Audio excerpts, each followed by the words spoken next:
Graça e paz, meu amado, minha amada, povo irrepreensível de Deus. A palavra de Deus diz assim, na carta do apóstolo Paulo a Tito, capítulo 2, versículo 7. Em tudo, te dá por exemplo de boas obras.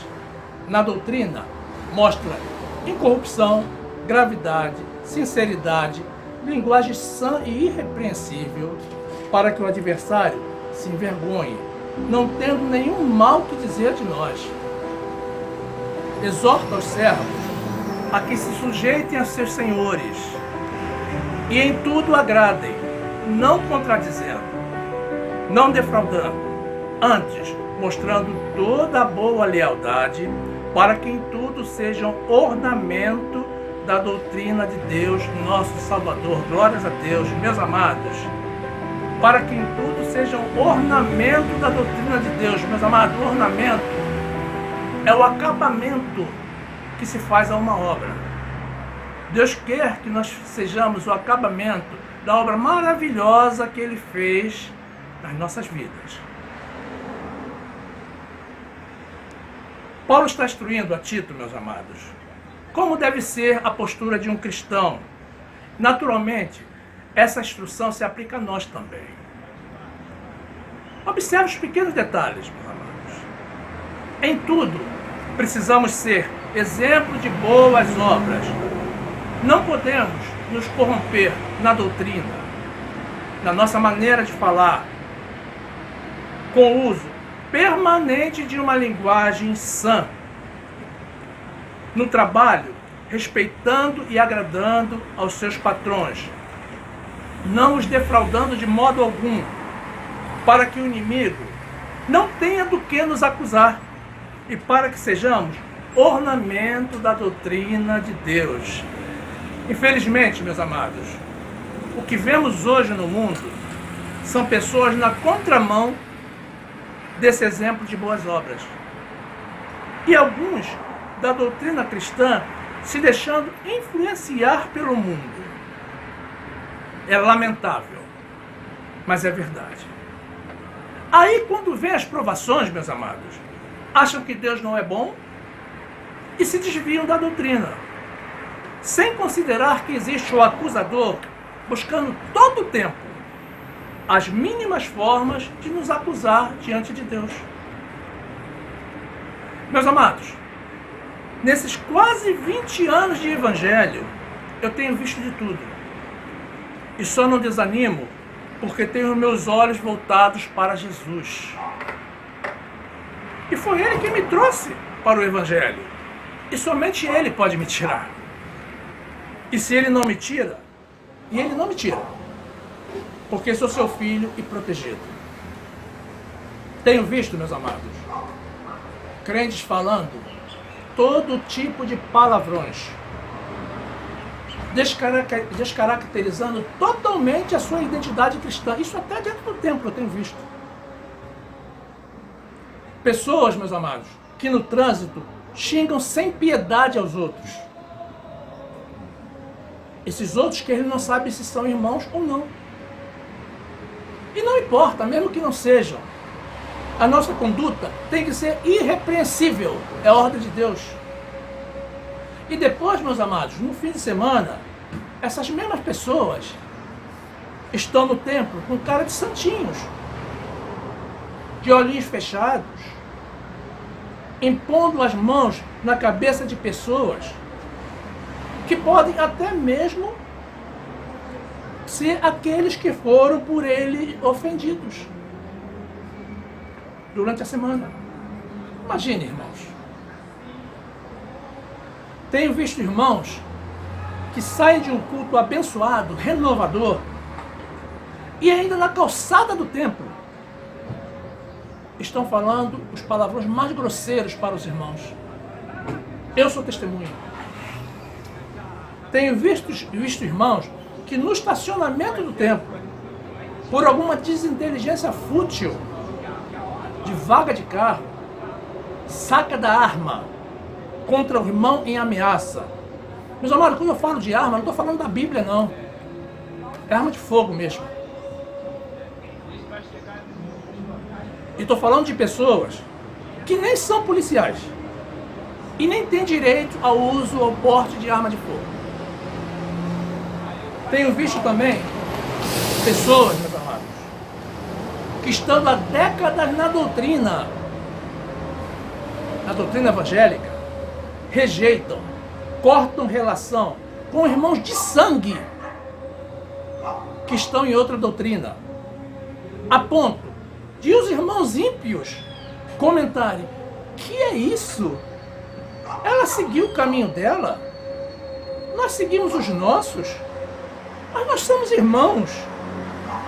Meus amados, isso é uma vergonha. Não deveria ser o contrário? Não deveriam ser os filhos de Deus comentando os erros dos ímpios?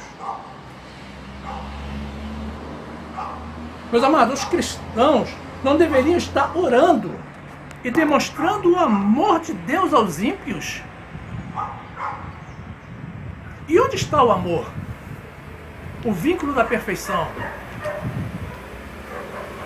E ainda dizem que são salvos. Meus amados, o juízo final será um evento de grandes surpresas. Carta do apóstolo Paulo aos Colossenses, capítulo 3, versículo 12, a palavra de Deus diz assim: revesti-vos, pois, como eleitos de Deus, santos e amados, de entranhas de misericórdia, de benignidade, humildade, mansidão, longanimidade, suportando-vos uns aos outros e perdoando-vos uns aos outros, se alguém tiver queixa contra outro. Assim como Cristo vos perdoou, assim fazei vós também. E sobre tudo isso, revesti-vos de amor, que é o vínculo da perfeição. Glórias a Deus. Glórias a Deus.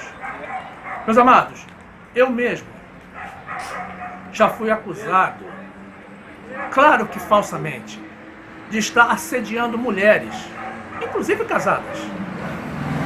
Pessoas a quem eu nunca havia me dirigido, nem com palavra, nem com olhar, nem com pensamento, meus amados. E de quem nem mesmo sabia os nomes. Mas observe bem, todas elas sabiam o meu.